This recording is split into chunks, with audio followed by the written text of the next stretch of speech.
যারা একটি নতুন রাজনৈতিক দল সংগঠিত করেছে, যাদের এখনো রেজিস্ট্রেশন নাই,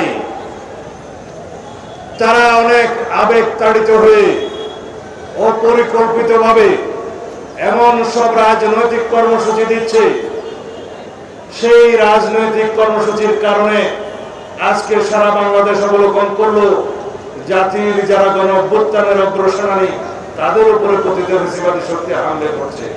যেভাবে এনসিপির আমরা এই কর্মসূচির ধরন দেখছি, তাতে করে আমরা একটা মেসেজ পাচ্ছি যে কোনো না কোনো বাহানায় এমন কোনো অবস্থা সৃষ্টি করা যাতে করে বলতে পারে যে সরকার কোনো কিছু নিয়ন্ত্রণ করতে পারছে না, এই সরকার নির্বাচন কিভাবে দিবে। আর কিছু কিছু প্রশ্ন তো ইতিমধ্যেই আপনারা তুলেছেন, এই নির্বাচন কমিশন নিরপেক্ষ নয় কেন?